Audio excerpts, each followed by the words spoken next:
Jésus-Christ gagne toujours. Miko Bachika Ministries vous présente son nouveau programme d'activité tournant sur le thème « Pourquoi je souffre ?» Oui, bien-aimé, Dieu n'a pas créé l'homme pour que celui-ci vive dans la souffrance éternelle. Ce thème basé sur les enseignements, la révélation et la prière est enseigné par le pasteur et orateur Miko Bachika Samba.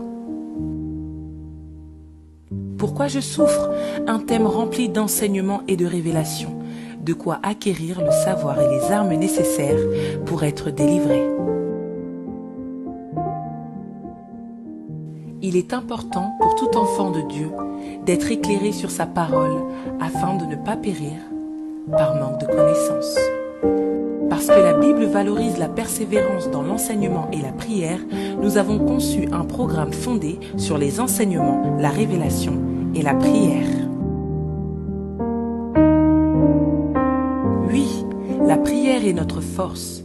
Et la Bible nous dit dans Matthieu 21, verset 22, « Tout ce que vous demanderez avec foi par la prière, vous le recevrez. » N'est-ce pas notre Seigneur Jésus-Christ qui nous a recommandé de veiller et de prier sans cesse?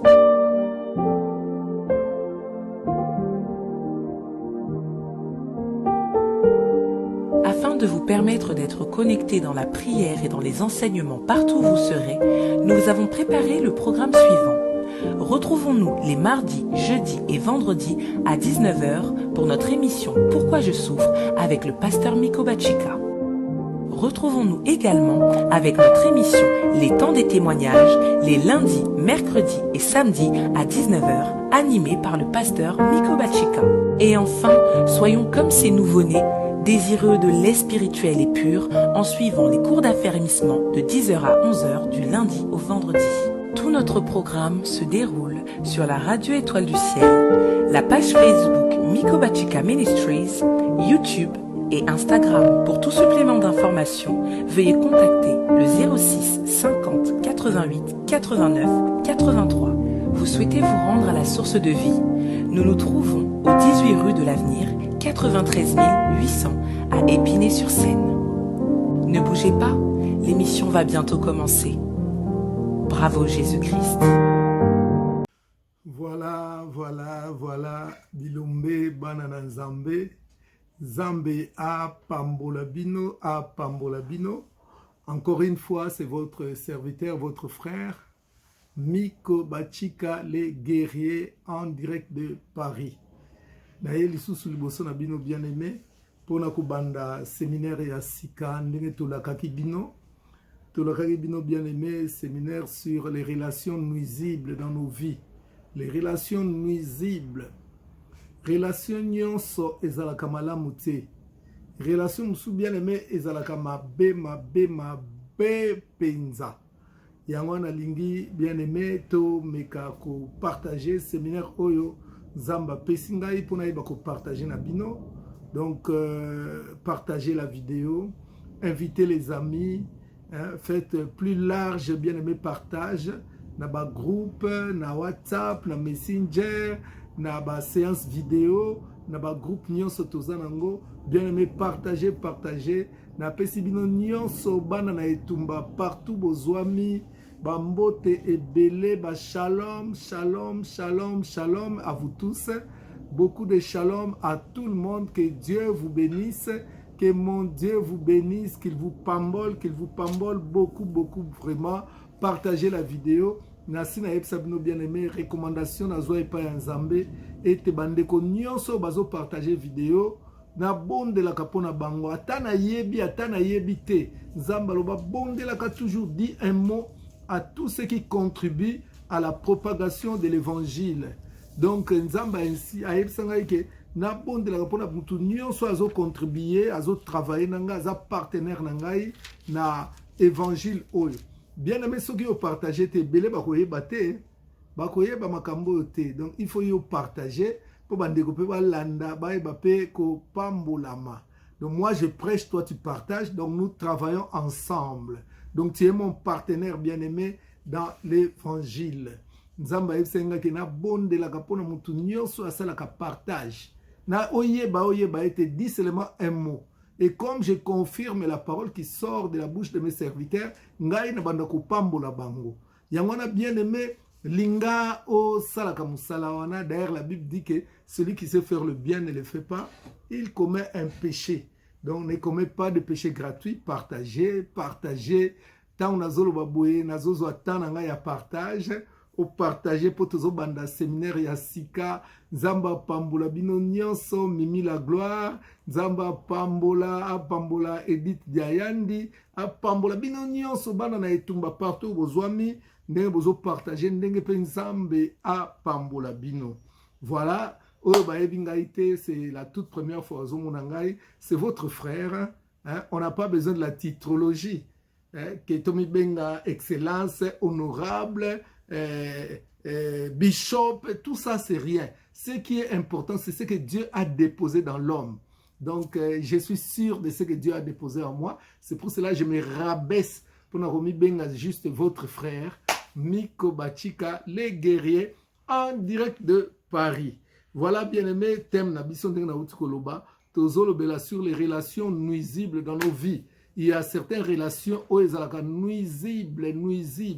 Ce qui est nuisible, cela veut dire relation oyo. Au lieu de memelo li pamboli, mais yango ils ont memela yo passi. Ils ont une relation où ils ont ma passi na vie à batu. Relation nyo c'est li pamboli te bien aimé. Yango na lingi le lotolo la relation où ils ont ma passi. Relation oyo ma pas si bien aimé yango tokomona na mokolo na lelo pe na semaine mobimba. Et ça séminaire il fallait ça le maï banda déjà boyebi avec tout ce que j'ai eu comme problème, on n'a pas pu commencer le séminaire malgré ma problème ezaka mais je me suis décidé semaine oyo toye bakolobela yango parce que Dieu veut parler à quelqu'un. Nzamba linga lobela mwasi moko, alinga lobela mobali moko. Notre message, c'est pourquoi je souffre. Je souffre pour Nanini à cause des relations nuisibles que tu as dans ta vie. Donc, lelo tozolo bela makambo oyo. Nakanisi bien aimé, oko pambola mamakasi pe oko comprendre makambo ebele. Les relations nuisibles dans nos vies. Nalinga la soto koloba yango ki moninga to ki camarade. Oyo zo memela yo pasi na bomo ina yo. Bien aimé, je commence déjà, que Dieu bénisse chacun de nous. Je vais prier puisque c'est le début du séminaire. Seigneur, je bénis tout un chacun, tout enfant, tous tes enfants qui vont suivre ces séminaires. Nzambe bipa inyoso bazwami tika ete o mitali sape olobela moko na biso nzambe. Liloba oyo ememela ebele ba délivrance pe mingi ba ekai ekwe na miso na bango afin que ba mona clair. Puisque bazomi tuna mutuna matin, midi, soir, pourquoi je souffre? Nzambe réponse ezabele na liloba na yo. Yangwana nkolo, je ramène toute pensée captive à l'obéissance de ta parole. Et je proclame ton règne partout où tes enfants vont nous suivre, Seigneur, quel que soit le pays, quel que soit le coin du monde. Nzambe liloba oyo eza un impact na vie ya moko na moko.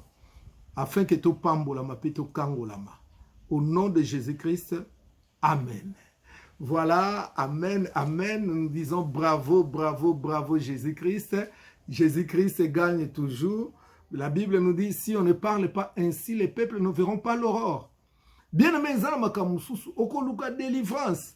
Mais nzoka nde ezali kamba délivrance te, ezali kamba ba relation yo zanango.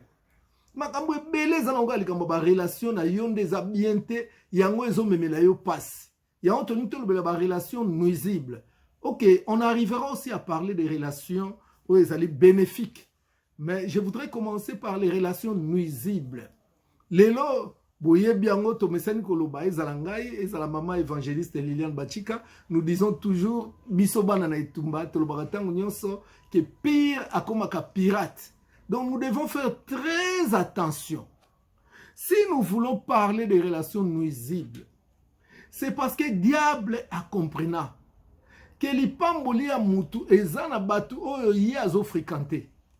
Récite to échec ya vie ya mutu. Ezo dépendre na ba fréquentation ya mutu wana. Soko fréquenta bato bazali pamboli pona yo, bien aimé vie na yo oko pambolama. Mais soko fréquenta bato bazali pamboli pona yo te. Donc vie na yo oko souffrir.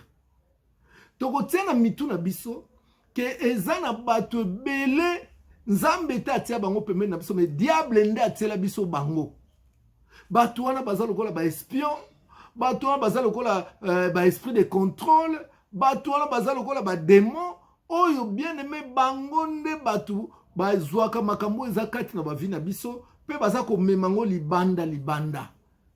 Yango moni même Nzamba zoloba, ce peuple m'honore des lèvres, mais son cœur est éloigné de moi. Ezana bato ebela webso yo pina piringa elio elinga mena mutema na ye. Bien-aimé aza mutu oyo alingi yo te. Nous allons voir, bien-aimé, puisque Yesu alobi ngai nzete ya mobesu. Soki basalinga boye, bongo bino ba nzete ya kokauka. Donc Yesu tokozwa exemple, les gens comme de Judas Iscariote. Judas Iscariote, Yesu azwi Yesu ki wapi. Yesu atomboli na kati ya ministère, Yesu atie ministre ya finance. Judas Iscariote était le ministre des finances de Jésus-Christ. Donc Yesu atomboli metala mutema na ye. Azalaki une relation nuisible pour natina na Yesu. Mama, papa ozolandanga. Est-ce que batu nyonso baza zinga zinga na yo? Est-ce que baza ba relation bénéfique? To baza ba relation nuisible? Même ceux qui bazo benga yo, Yesu azolo bazo benga Seigneur, Seigneur, mais boza musika nanga. Même azolo ba pire, nzoka nde yaza pirate. Ozozo ba secret na yo poto ko boya te bien aimé, ba relation na biso to partage na bango ba secret. Ba camarade na biso, ba ndeko na biso, entourage na biso to partage na bango ba secret. Pe to suka na secreté, to zwaka pe ba conseil ko uta epa na bango. Donc mingi na kata matea oyo, je parlerai bien aimé na séminaire oyo, je parlerai des relations par rapport au conseil. Okoye ko boya te mutu nyonso azalaka nzinga zinga na yo bien aimé apesa ko conseil. Po tango elekelaka biso to zangaka pongi, tango elekelaka biso to vandaka na ba souci, to zalaka na besoin ya conseil, mutu nyonso azalaka na besoin ya conseil. Ezala roi, ezala empereur, ezala président, ezala ministre, ezala mungamba, ezala vigile, ezala échafaudeur, ezala femme de ménage, ezala domestique. Biso nyonso to na besoin ya conseil. Quand les choses nous dépassent, bien aimé, to lukaka conseil. Mais conseil na yo ozwaka pa ya nani. Conseil bazwango pas chez n'importe qui, bazwango tout autour ya entourage. Donc entourage on a yango ça la relation na biso. Donc il y a des bons conseils, il y a des mauvais conseils. Comme il y a des bons conseillers, comme il y a des mauvais conseillers, et tout ce monde-là font partie de notre entourage. Yango tolobi bien aimé, les relations nuisibles. Quand nous parlons de l'entourage, ce sont des relations. Ce sont des relations. Yango eloko toko partager semaine mobimba bien aimé. Poto que nous souki ça comme tous en rentrée scolaire, to que nous souki ça na séminaire na veille à munene oye ko la vendredi, bien aimé veille à rentrée scolaire puisque la rentrée ce n'est pas seulement les enfants. Même biso amikolo biso stozozonga. Donc c'est la rentrée académique, c'est la rentrée professionnelle, c'est la rentrée évangélique. D'ailleurs, l'église zonga, c'est la rentrée scolaire. Donc biso sto na kata rentrée. Donc toko ko zonga ngulu ngulu te. Ça ce n'est pas mon sujet, mais na signalé déjà que vendredi to na ve munene ya kafu kafu bien aimé o ezotinda to bonde la pona rentrée ya biso nyonso na bana na biso na makamnyo to bonde la pona moko moko. Alors, pour entrer bien aimé dans mon thème, aujourd'hui, c'est juste l'entrée, c'est l'introduction. Je voudrais commencer, bien aimé, avec quelques textes, puisque j'ai expliqué que nous parlons des relations nuisibles. Bien aimé, relations et salaka, conseiller. Donc, conseil nuisible, même tout koloba. Alors, toko bandana mukanda ya Proverbe chapitre 13, verset 20. Proverbe chapitre 13, verset 20. J'ai ma Bible, donc Proverbe 13, verset 20. Je lis au nom de Jésus-Christ. Ah, Lubata, bravo Jésus-Christ. Mettez des likes, mettez des cœurs, mettez des likes, mettez des cœurs. Beaucoup de cœurs, beaucoup de likes. Jésus-Christ gagne toujours. Bravo, bravo, bravo, bravo Jésus-Christ. Alors, bien aimé, je vais lire au nom de Jésus-Christ, Proverbe 13, verset 20. Celui qui fréquente les sages devient sage. Mais celui qui se plaît avec les insensés s'en trouve mal. Je reprends le texte. Celui qui fréquente les sages devient sage. Mais celui qui se plaît avec les insensés s'en trouve mal. Nako interpréter mbalamu na lingala. Oyo atambolaka na batu ya mayele yepe akomaka mayele. Kasi oyo azalaka na bazoba yepe akomaka zoba. Oh bien-aimé, bravo Jésus-Christ. Hey! Ozoyo kamaka munzamba zoloba. Proverbe, ça a été écrit par Salomon. Salomon, c'était les sages d'Israël. Salomon azamutu oyo. Nzamba lingaki apambola ye. Nzamba lobi senganga oyo lingi na pambola yo. Salomon abi nzambe na monyelo ko pambola ngate pesanga mayele sagesse. Pesanga bwanya. Pour ne pas conduire peuple oyo pesingai. Bible binzamba pesaki sagesse. Les gens venaient de partout, dans le monde entier. Bazako yati pas Salomon pour avoir sagesse. Yamba lobela même la reine de Saba. Akende ki koluka Salomon. Salomon était le sage bien-aimé. Et puis ba livre muto alinga zo mayele, surtout ba salina nzambe. Un bon serviteur de Dieu doit méditer, doit lire, doit maîtriser les livres de la sagesse. Quand on va livre de la sagesse, nous trouvons 3 livres de Salomon. Tous on a Proverbe, tous on a Cantique des Cantiques, tous on a Ecclésiaste. Bien aimé sagesse ya nzambe yango wana. Tous on a Proverbe. Oh eza Proverbe ya école on a bien noté. Oh et pas na biso na mboka na biso baluba bo ete yazolo ba l'ainsi dit l'Éternel avec la sagesse que Dieu lui a donnée. A commis cantique des cantiques. Oh eza livre ba te belé baso ko maîtriser en côté. C'est un livre de la sagesse. A commis Ecclésiaste. Place baso il y a un temps pour tout. Conseil. Il y a un temps pour pleurer. Dieu fait toutes choses bonnes à son temps. Bien-aimé, wana mikanda oyo Salomon akuma. Puisque Salomon était le sage d'Israël. Jusqu'à aujourd'hui, la sagesse que Dieu a donnée à Salomon, bien-aimé, et Moutumoka Zanangoti. Salomon a fait ce conseil. Donc Salomon, le meilleur conseiller bien-aimé dans la Bible. Il dit, celui qui fréquente les sages devient sage. Je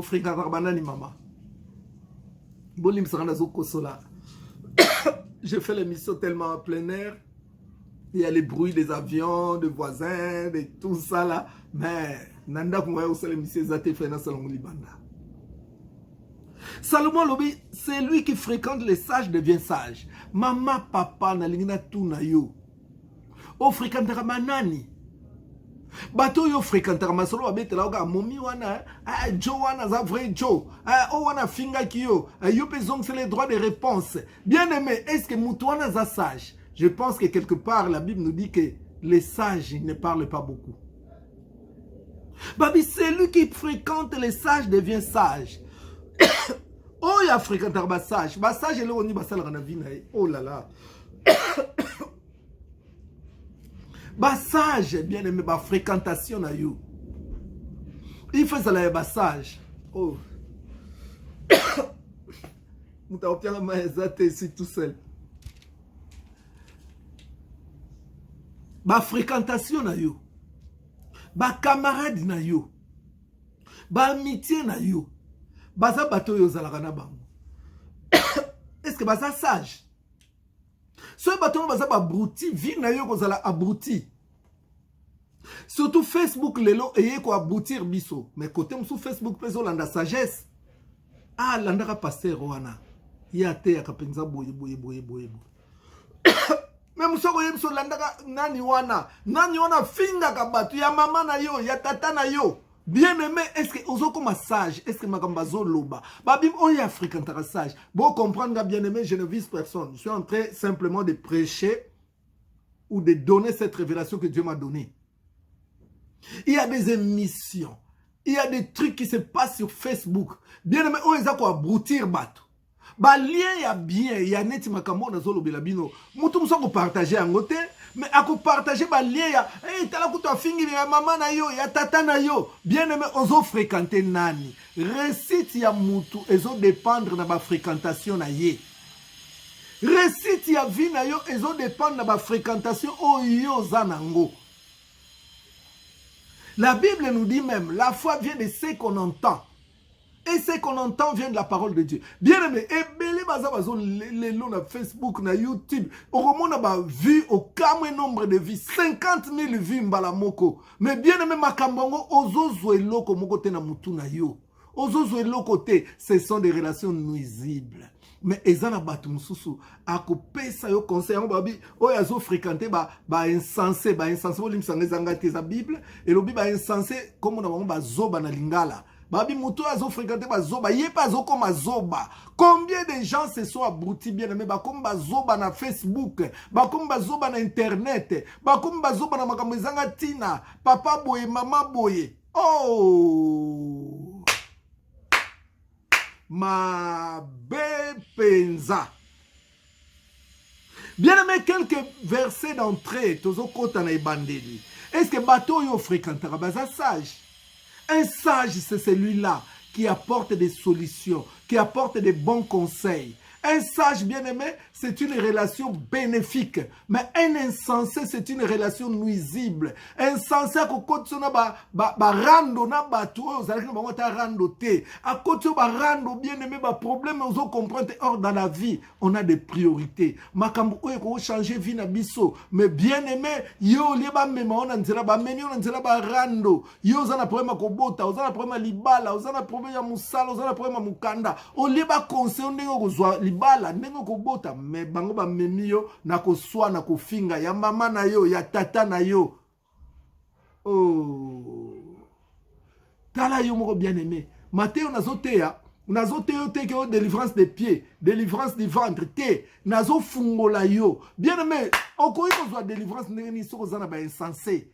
Ce que vous avez insensé, que délivrance, un insensé, c'est un instrument du diable. Oh, diable, pour distraire biso. Est-ce que yo, vie aux hommes menés bien aimés, est-ce que vous avez insensé, tous en banane?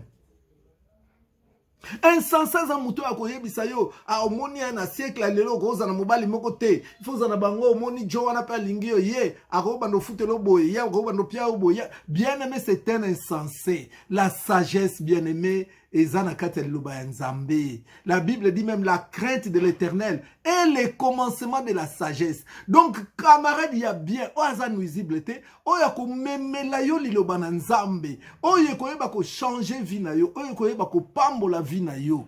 Est-ce que yo, baninga ozo vivre na bango, ba relation za na bango. Tout dans le deuxième texte, bien aimé, toké na Proverbe 15, toké na Proverbe 15, verset 12. Proverbe chapitre 15, verset 12. Dans l'introduction, les premiers jours bien-aimés, il faut na fungola bino penza na fungola bino malam. Proverbe chapitre 15, verset 12. Je lis au nom de Jésus-Christ. Comme il amen, pesanga amen bien. Ah, tiabaker. Merci. Écrivain Koma Bangu. Proverbe chapitre 15, verset 12. Je lis au nom de Jésus-Christ. Les moqueurs n'aiment pas qu'on les reprenne. Ils ne vont point vers les sages. Balobi awa, muto ya tiola kabato. Muto ya sala kaba polémique, muto ba rando. Alinga kaba pesa etolite. Ya kendeke pa bato mayele te, ya kendeke pa ya bato ya bazoba lokola ye. Oh, bien-aimé, la Bible nous dit ceux qui se ressemblent, s'assemblent. Est-ce que yo zaro s'assembler na nani, na moker? Oh, ya sepelagaza na bino batu botonga ka bofinga ka, bozo partager. Bien-aimé, en réalité, laissez-moi dire la vérité. Je ne suis qu'en train de dire la vérité. Biso ba na nzambe. Et un abilo comme to go partager kate, to go partager évangile. To go partager mateya, oh ezako fungola batu. Mais tozo partager oh ya fingi ya mama na yo yo potindel muté talana no landa bien aimé ozo fréquenter banani après que une église nzambe mais nzamba zolo ba bien tout temps sous Proverbe 19 verset 20. Proverbe 19 verset 20. Comment Comment moi netumba? Edith Diayandi Koma, Mimi la gloire, Boko Melangai, Boko Melangai, Proverbe 19, verset 20. Si mon kota bien aimé mbala moko na matin na biso alelo. Alors, dans le Proverbe 19, verset 20, je lis au nom de Jésus-Christ. Écoute les conseils et reçois l'instruction afin que tu sois sage dans la suite de ta vie. Oh, bien aimé. Yoka Salomon makambo zoloba eza makambo eza ko peser makambo mutuya. Salomon lobi écoute les conseils de Yoka Katoli. Toli bazwa kango pas entourage et pas ba relation. Yango to bengi bien aimé les relations nuisibles, les relations nuisibles. Est-ce que ba relation uzanango est-ce que ezo peso conseil ya bien to conseil ezo même on a problème. Ndenga zui mwasi yo pe laksa ikoza mwasi zola pe mbanda. Est-ce que conseil wana? Est-ce que ezo tonga vie na yo? Yoka bien aimé, yoka toli écoute les conseils et reçois l'instruction. Yoka toli pe landa malakisi afin que tu sois sage dans la suite de ta vie. Pour ozala mutabwanya mutamayele un sage nasima mikolo na yo. Ce n'est pas n'importe quel conseil. Oh, ekopesa o sagesse na suite à vie na yo. Sagesse ko ya seulement ceux qui osa entouré, osa na ba relation, il y a ba sage. Qui est un sage? C'est celui bien aimé qui craint la parole de Dieu, puisque la crainte de l'Éternel c'est le commencement de la sagesse. Ndeko azoyebisa to manapso na église oyo, to kende kuna, bien aimé. Est-ce qu'azo peso conseil à bien? Je sais que vous aimez. Sur un séminaire Marie de nuit, tozo bengana, séminaire comment devenir riche, séminaire comme ça. Beaucoup c'est mais bien aimé, ça sont des bases. Avenir ya mutezo dépend de ba conseil ya zozwa. Yango komona même baboti, bavanda kana bana bazopesa bana malakisi. Bazopesa bana malakisi bien aimé po bana souci bana na mwana ngabonga, pichu na ngakoma mutu. Myriam abonga lobi Myriam kobala soko tali vie ozo mené et kozala bien te bien aimé, c'est ça. Tu es entouré de qui? Banani ba entoura vie na yo. Alors sans tarder bien aimé, tozo kende kotala ce qui s'est passé dans la Bible. Tozo kende kotala entourage ya batu na Bible. Tozana batu ba resisa grâce ya ba conseil, ya entourage ya malamu. Toza pe ko kende kotala bato ba échoua na vie. Po bazalaka mal entouré, très mal entouré. Très mal entouré bien aimé. Yango isali ke vi na bango ba nyokwama. Lelo comme ça introduction na banda na bino pe na bandeli na banda bino na jeunesse après mikolozoya to banda kokoba tozo mata to komona batu bien aimé à cause des conseils. Batu o ba resisa na batu o ba échoua. Na lingi bien aimé na abiser na tana binote na zala na ponctuel 1 heure du temps nous suffit. Poto ye ba kotali sa bino makambo oyo. Tokei nanu na mukanda ya jeunesse pour na bina robanda na ebandeli. Tokei na mukanda ya jeunesse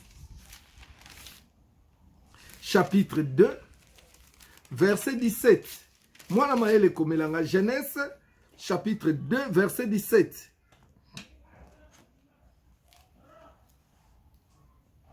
Non, tombe na verset 15. Genèse chapitre 2 à partir à verset 15 jusqu'au verset 17. Je lis au nom de Jésus-Christ. Genèse 2, 15 à 17. L'Éternel Dieu prit l'homme et le plaça dans les jardins d'Éden pour les cultiver et pour les garder. L'Éternel Dieu donna cet ordre à l'homme.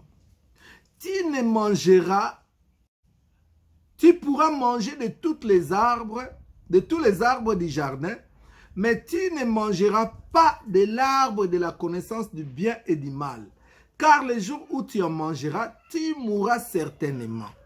Voilà, bien-aimé. Oyo elekaki na ebandeli ndenge mokili beba. La Bible nous dit toute écriture est inspirée de Dieu est utile pour enseigner, pour corriger, pour reprendre. Yango moni bien aimé on a yaka na bino na kende kenanu na moboko na fondement pour comprendre bien aimé vie. Mama so tali vie na lelo zo souffrir. Des fois même ozo landanga awa yo moko consciemment oyebi que ozo souffrir pour landanga ba conseil à bien te. Pour lo baka soki na yebaka. Libulo zinda. Deuxième fois yaka kozina na libulo wana te. Balobi un homme averti en vaut deux. Awa to moni nzambe. Nzambe oyo asali mutu, asali Adam, asali Eve. Nzambe apesi bango nyonso bakoye koluka na mokili. Apesi bango pifo bazo konza, pifo eza pouvoir. Apesi bango pouvoir, bazo konza do bazo dominer sur banyama, sur tout ce qui alaki na mokili. Nzambe apesi bango makoki, ba dominer. Mais Nzambe eko pesa bango conseil bien aimé, yoka conseil à Nzambe. Nzambe epesi bango bolia nyonso eza na elanga oyo. Mais nzete oyo bolia yango te. Eza toli. Puisque Dieu dit malamu na mabe eza na liboso na yo. Mais ngai nzambe nazo conseiller yo. Dieu n'oblige pas. Mais Dieu nous conseille bien aimé. L'homme est libre de faire ce qu'il veut. Mais Dieu vient juste conseiller. Nzamba conseiller kaka dana bolia nyonso. Mais bolia oyote, bolia oyote. C'était wana bozo mona mukolo boko liango boko bebsa vina bino. Mais bien aimé, l'arbre était là dans les jardins. On va pas nzamba longolalité. Non, puisque Dieu laisse l'homme libre à choisir entre le bien et le mal. Nzamba pesa ki bango toli, lokola yo, nzamba pesa yo toli, lokola nga, nzamba pesa nga toli, lokola biso, nzamba pesa nga toli. Beaucoup tozo tanga bien aimé, Bible zo loba, na Josué 1:8, que ce livre de la loi ne s'éloigne point de ta bouche. Médite-les jour et nuit pour agir fidèlement selon tout ce qui est écrit. C'est alors que tu réussiras. Donc, beaucoup ont conseillé. Payer suye moko po ayana mokili bien aimé. Bible zolo bana mukanda ya prophète Esaïe que on l'appellera conseiller. Donc Yesu a conseillé, après ça a conseillé soko yoki soko yoki te tali yo bien aimé et tali yo mabena malamu za liboso na yo. Zamba tali so ngabi nzete wana bomeka kulia yango te. Bolia yango te. Bolia yango te mbuma wana bolia yango te. Batu boni lelo bien aimé bazo lela bakoma na basida azo la sokina yebaka mwaso il faina bimana ete azo condamné mwaso azakina sida na yeko pianga papa soko yo kaka ne onero bimana mwasi wana ti lelo sida na yo pesi mwasi na yo na ndako tibana bakomi kobota mana sida po yo kaka toli ya nzambe te oyo kaka toli ya nzambe te kimuyibi na yo lelo memio na sika yo zali kolongola bazemi na yo memio na situation zanango lelo zo lela mais soko yo kaka toli ya nzambe olinga ko vivre situation wana te. Adam na Eve nzambe apesi bango toli bien aimé wana Genèse chapitre 2 verset 15 au verset 17. Mais ce que tu connais bien aimé, est-ce que Adam na Eve est-ce que bato sa ki toli nzamba pesa ki bango? Toana tokomi na Genèse chapitre 3. Tokomi na Genèse chapitre 3. Bien aimé na Genèse chapitre 3. Tokotanga juste 5 premiers versets puisque eza chapitre mobimba na lingi to tanga chapitre mobimba te.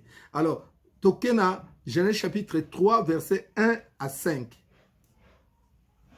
Donc, même na 6, T7.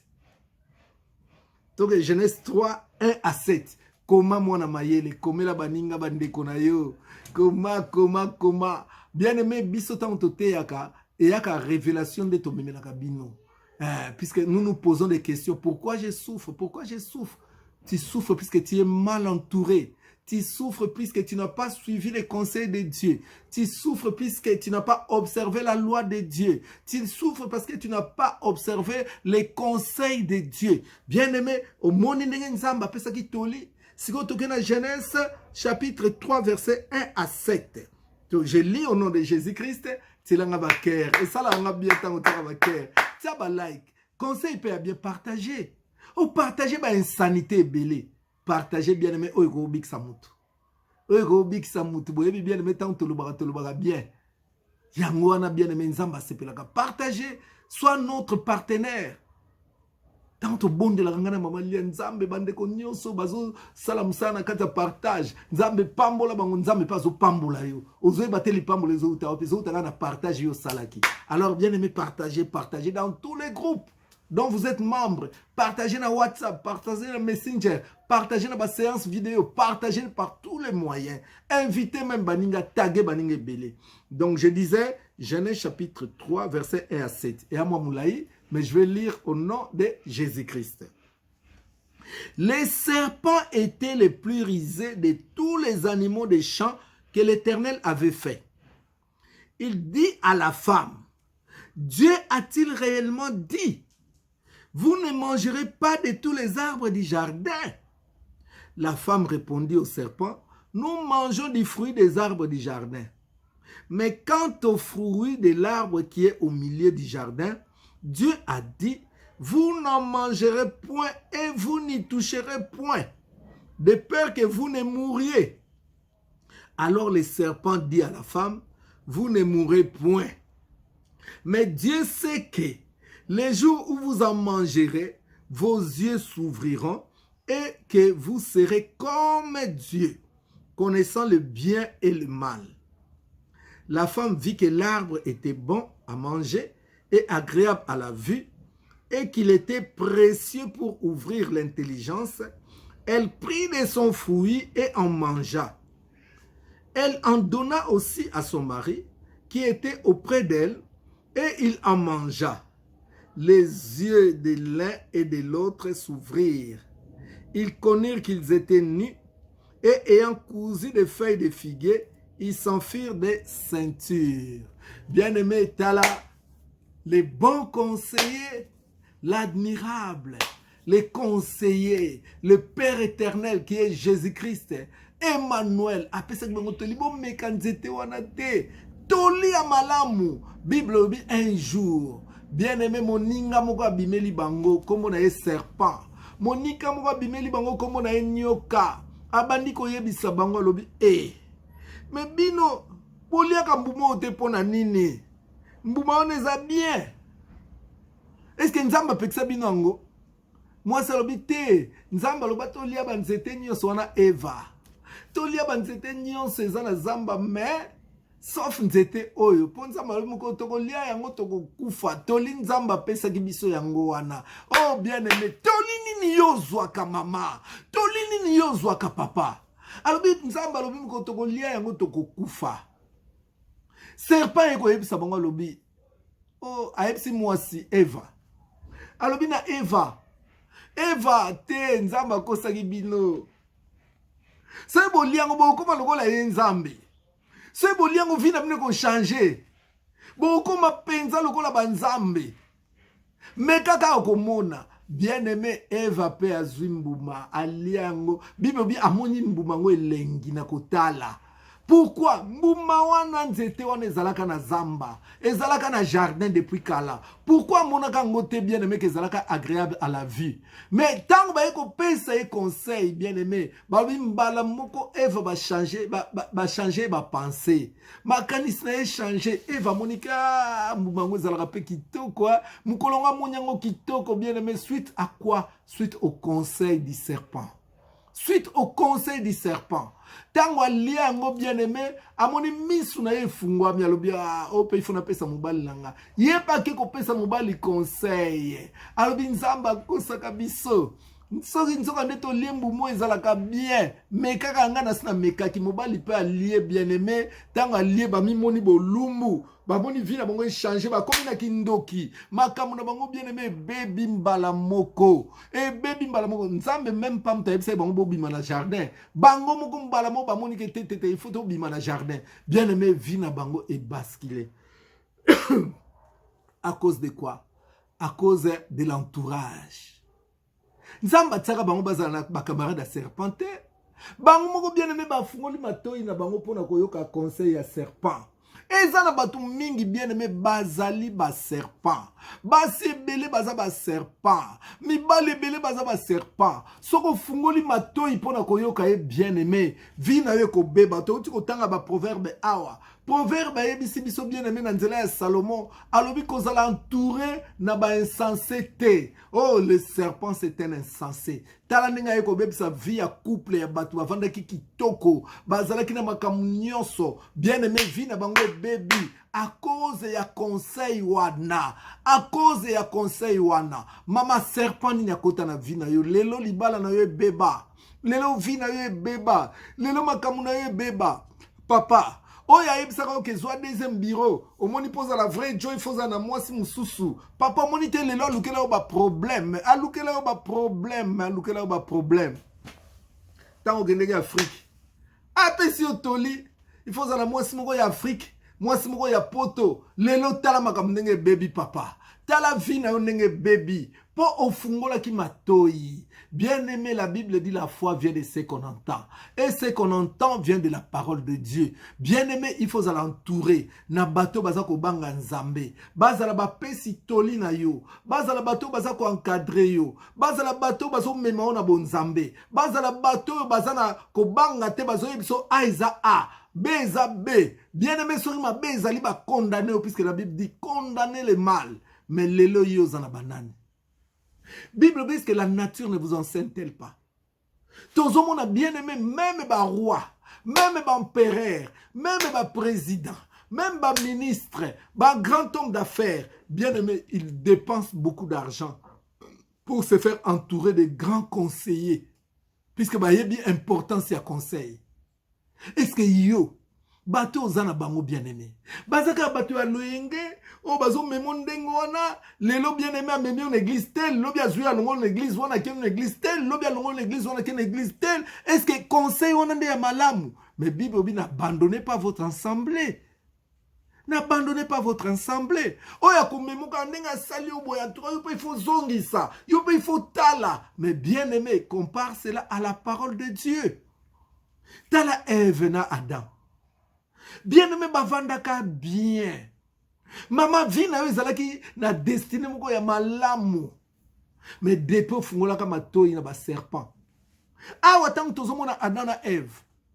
Qui avait invité les serpents? Personne. Les serpents, ils s'infiltrent, ils se camouflent, ils se déguisent.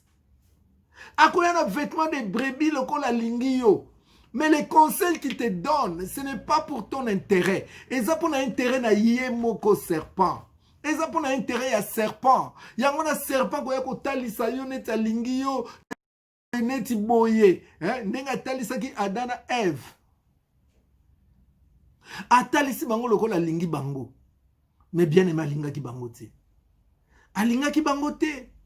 Ayaki ne pona ko détruire vie na bango. Est-ce que ma camarade ozana bango mama? O azo conseiller o boya mobali wana. La ki saye ke yo posa vrai chéri. Est-ce que alingi yo? Ou bien ça pona ba intérêt na ye? Po yo na ye bokokana. Yo na ye bozala ba célibataire, lokola ya balate, lokola ya za divorce, alingi yo po kokana ye. Po serpent ye baki ke aza déjà rejeté par Nzambe. Yango na serpent lingaki Adana Ève ba rejeté bango par Nzambe. Bien aimé, récite ya vie ya mutu. Les autres dépendre na entourage, ya auto ba relation nuisible. Il faut y avoir la filtrage. Il y a baningo bazana yo. Bible les autres banabso toujours na proverbe. O yazana baninge belé azako se perdre. Bien aimé, Luka pe o yebako film paka. Opération Fipation.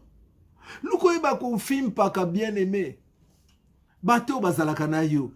O ba vivaka na yo. O baza tout autour na yo. O Luka pe ko film paka bango. O yeba est-ce que ba lingi yo ya solo e ma bete za lisumute. Otuna état d'âme. O meka kotuna état d'âme pa Nzambe. Otuna état d'âme pa Nzambe. Biloko ebele salama na vie ya Yesu. Yesu atikaki yango po ayeba ko enseigner biso. Ayeba ki yango po ayeba ko enseigner biso. Na kopesa mne exemple bien aimé ya Judas Iscariote. Makamu Judas Iscariote osala Yesu ayeba ki na ye. Mais Yesu alingaki ke yonanga tozwa mayele bien aimé. Ba Judas Iscariote ba tondi na vie na biso. Okomona mutu mususu azalaka na yo mais azalaka pena ba binemi na yo. Est-ce que tu penses que cette personne t'aime? C'est une relation nuisible. La Bible dit un homme ne peut pas servir 2 maîtres à la fois. Akopona o nini yako servir. Orozala camarade ya camarade binemi na yo te. Oyebite bien-aimé, nini ya solo kana batuana tangu yo zalaka te. C'est une relation nuisible, nuisible bien-aimé, nuisible. Judas Iscariote azo sala makambo Yesu kutalobi, azo prophétiser azo lobango. Poka ba poto ba yiko comprendre te. Yesu lobi, moko na bino, ngamu tunapona ki bino lobi, ce n'est pas vous qui m'avez choisi. Mais c'est moi qui vous ai choisi, mais malheureusement, l'un de vous c'est un démon. Maman ozala ba démon. Camarade no wana Marie-Jeanne azalaka démon. Camarade no Myriam azalaka démon. Papa camarade no héritier na trésor na pichou. Bazalaka ba démon. Bango bat bazo détruire vino. Un démon c'est qui? C'est un destructeur. Bango bat bazo trahir yo. Baza ba relation nuisible. Ba conseil bazo pesa yo. Eza pour avantage na yo te. Yo tan ozo yo kango zo mona bien. Tala Judas Iscariote. Judas donnait aussi des conseils. Moi, si je suis parfait à briser un papa pour la Yesu. Judas a l'obité. Oh, ils ont gaspillage. Fallait tout te quand on tous bon pour tout ça. Bah pauvre. Il y a qui bon conseil sur côté apparence. Mais bien aimé, ils ont qui pour intérêt à Yesu te. Pour Judas, il fallait battre quand bon quand on a qu'est-ce yaïba. Il voyait ses intérêts. Un bon entourage, un bon conseiller, un bon ami. C'est quelqu'un qui donne des conseils sans à mon intérêt personnel là yé. Ça atteint la intérêt personnel là yé. Judas bien aimé.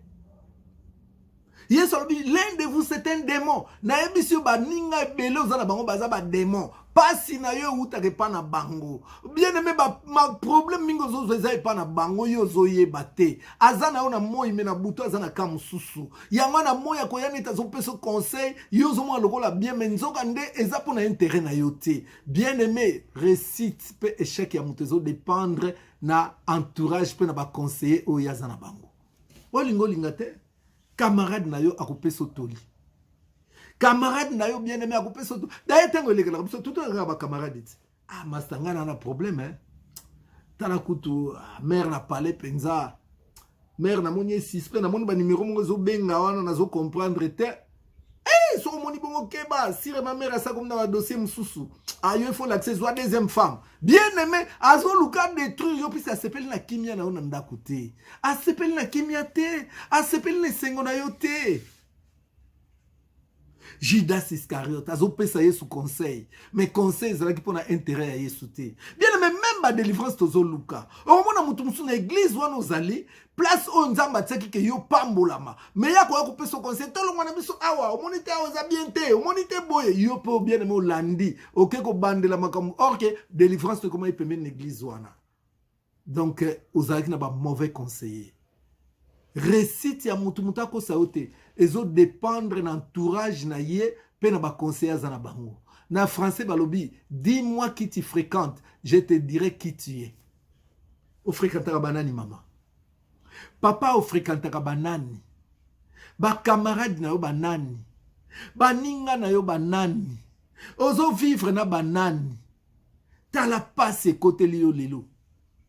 Lelo belé kat na biso tozo regretter soki na yebaka. Soki na yebaka. Ah, ba conseiller kinga mabe. Ah, ezala ki boye. Ba relation nuisible. Nazo zongele suko loba. Bien aimé, tangu nzamba zalaka na plan ki toko pa pambola biso.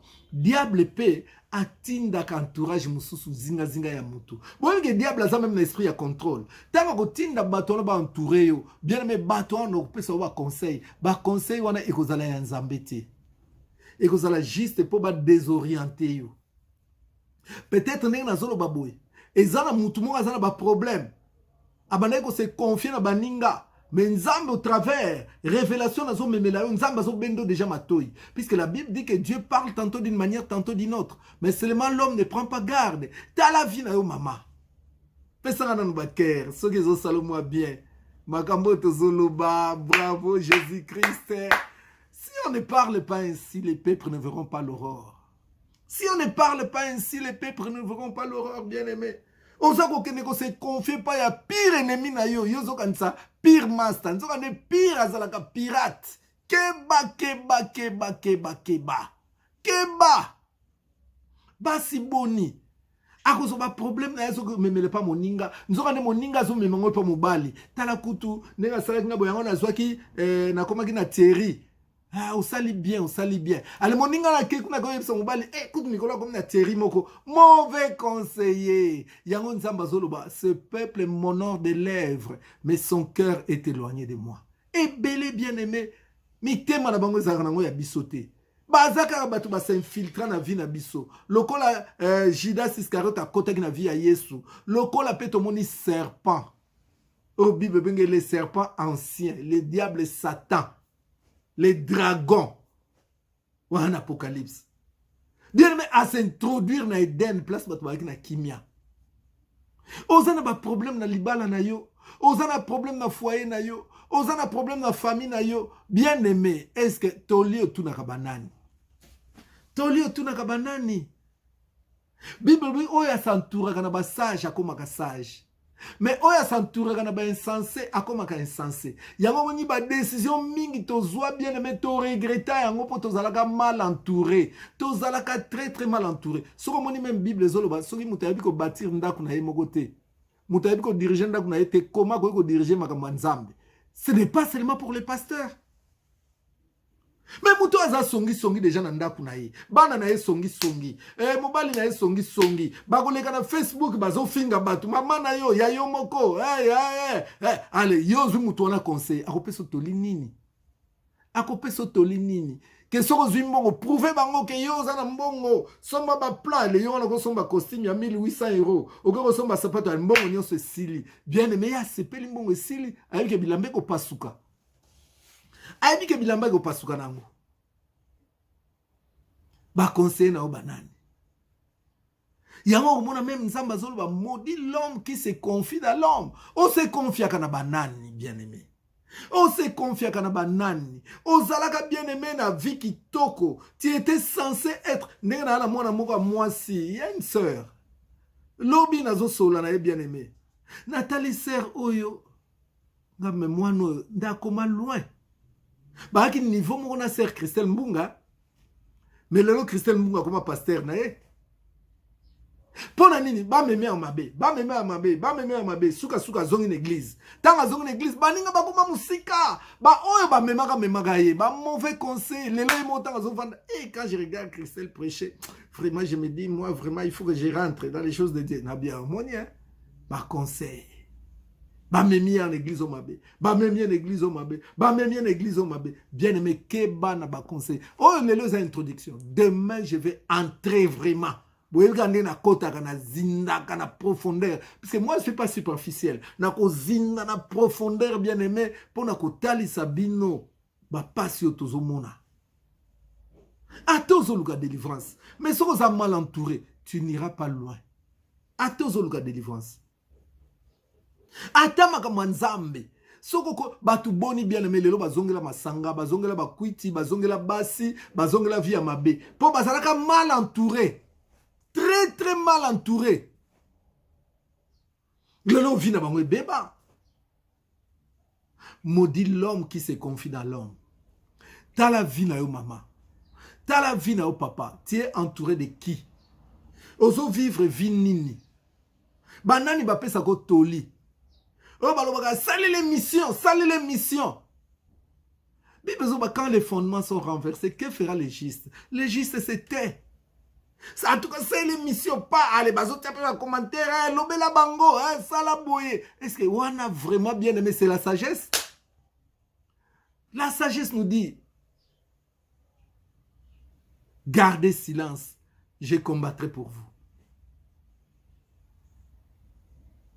Bien aimé, Babylone, internet, je ne condamne personne, je ne juge personne, puisque je ne suis pas le juge des gens. Mais je ne fais que proclamer la parole de Dieu. Oyo pas insensé. Tant azo yoka message oyo, azonga katia makambo, azonga normal. Puisque la Bible dit que Dieu ne désire pas la mort du pécheur. Ce qu'il désire est que les pécheurs se répandent pour qu'ils puissent vivre. Donc message oyo eza même mpona yo oyo okóma na barando na bainternet oyo okóma kofinga bato oyo okóma kosalela bato baémission oyo oza mal entouré bato bazobetela maboko me ozoyeba te bien aimé yoka nayebisa yo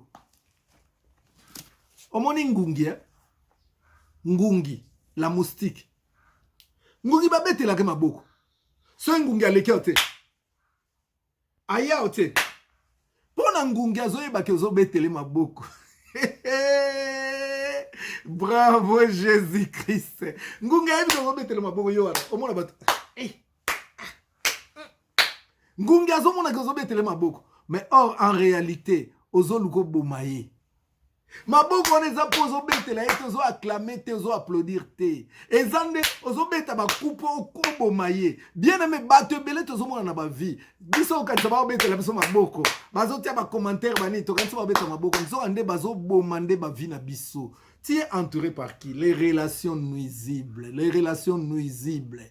Bato ebele omonaka wana batielaka bacommentaire bato ebele omonaka wana batiaka babravo bato ebele omonaka batiaka bajeme like mais en réalité eza ko maboko ya ngungi yo ozokanisa bazobetela maboko bazoapplaudir nzoka nde bien aimé bazoluka baétouffe yo baécrase yo maboko wana omonaka bazobetela yo bien aimé fais attention bible ezoloba ntango komona mokili mombe ezobetela maboko keba ya un danger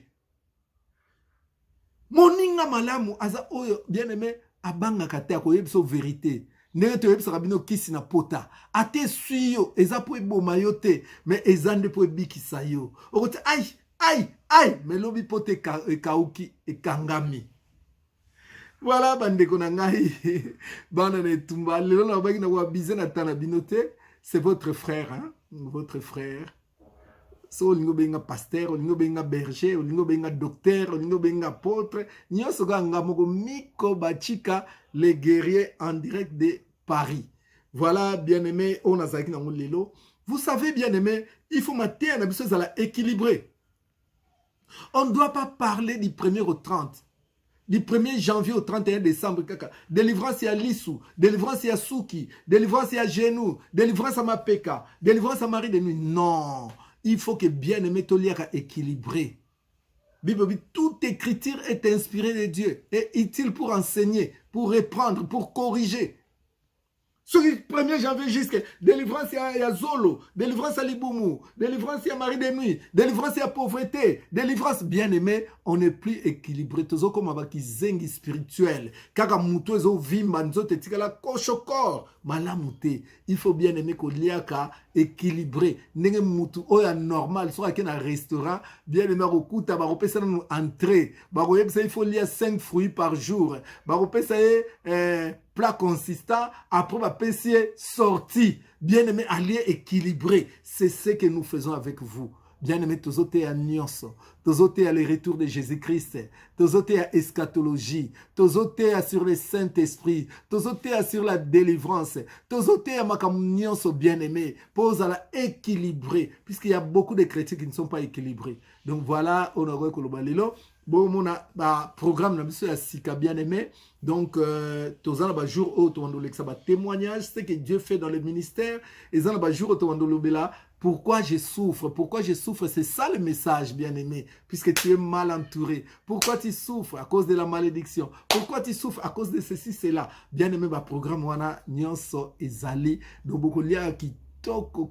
D'ailleurs, bon message liya kitoko. Donc voilà, programme Nabiso. Zambé a Pambola Bino, c'était votre frère, votre pasteur, votre docteur, Miko Bachika le guerrier. Pona lelo na suki awa. Donc lobi tozo continue bien aimé na katia séminaire oyo. Lobi toko kota siko na profondeur totali sabino ba conséquence ya ba mauvais entourage, ya ba mauvais conseil na ba vie ya batu. Toko mona bilombe ya bibli ya oyo vi na bango bebaka po bazalaka mal entouré. Soki likambo ya entourage, soki likambo ya conseil ezalaki na importance te. Bien aimé elinga okoma na Bible te. D'ailleurs to moni a on a pesi no verset déjà. Bon moni yango bien aimé nzamba zolobela makambo wana. Et ce n'est pas chez n'importe qui, mais chez les sages Salomon. Donc Salomon mo pesi tolia, pesi biso toli. En plus de tout ce que nous cherchons, toyeba bien aimé kozala bien entouré. très très bien entouré.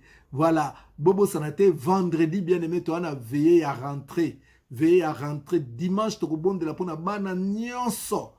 Rentrée, zaka pour la rentrée scolaire, même pour la biso mikolo, il y a rentrée académique, rentrée évangélique, salema, il y a rentrée scolaire, il y a rentrée professionnelle, il y a rentrée belé. Donc tu as makamwana nyonso vendredi oyo.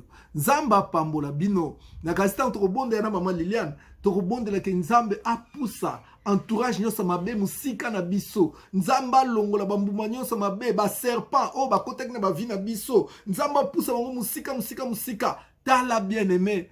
Au moni, comment on a dit Hérode, accueilli Pepoya comme la camarade de Yesu. Nous savons même si Joseph na Marie, Hérode azoya te pas sungabino, mais azoya po ya ko boma. Ba te belé bazo na vie na biso po ba boma bien-aimé. Puisque bazan la carte à Jean 10, les voleurs ne viennent que pour dérober, égorger et détruire. Yawatoke babatu nyonso ba na vie na biso. Pour apambola biso te, mais pour mingi pe pour détruire biso. Voilà, lobby bien-aimé na zana bino, lobby tozan église, hein, et puis après église na osala mission spéciale bien-aimé pour bolandanga lisusu nzamba pambola bino, mbote mingi na mama Siska Kimia, pe na bino nyonso bana netumba, place nyonso bozwami. C'était votre frère, nalinga goloba humble serviteur te, puisque l'humilité c'est vous qui direz que pasteur osa humble. Alors nzamba pambola bino, c'était Miko Bachika les guerriers. Bye bye. Jésus-Christ gagne toujours. Miko Bachika Ministries vous présente son nouveau programme d'activité tournant sur le thème « Pourquoi je souffre ?» Oui, bien-aimé, Dieu n'a pas créé l'homme pour que celui-ci vive dans la souffrance éternelle. Ce thème basé sur les enseignements, la révélation et la prière est enseigné par le pasteur et orateur Miko Bachika Samba. Pourquoi je souffre? Un thème rempli d'enseignements et de révélations, de quoi acquérir le savoir et les armes nécessaires pour être délivré. Il est important pour tout enfant de Dieu d'être éclairé sur sa parole afin de ne pas périr par manque de connaissances. Parce que la Bible valorise la persévérance dans l'enseignement et la prière, nous avons conçu un programme fondé sur les enseignements, la révélation et la prière. Oui, la prière est notre force. Et la Bible nous dit dans Matthieu 21, verset 22, « Tout ce que vous demanderez avec foi par la prière, vous le recevrez. » N'est-ce pas notre Seigneur Jésus-Christ qui nous a recommandé de veiller et de prier sans cesse?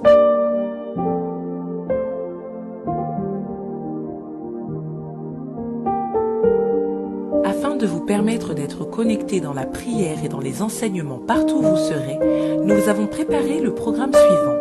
Retrouvons-nous les mardis, jeudis et vendredis à 19 h pour notre émission « Pourquoi je souffre » avec le pasteur Miko Bachika. Retrouvons-nous également avec notre émission « Les temps des témoignages » les lundis, mercredis et samedis à 19 h animés par le pasteur Miko Bachika. Et enfin, soyons comme ces nouveau-nés, désireux de lait spirituel et pur en suivant les cours d'affermissement de 10 h à 11 h du lundi au vendredi.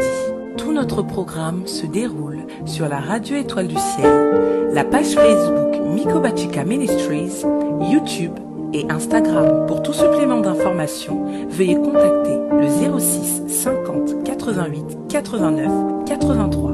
Vous souhaitez vous rendre à la source de vie?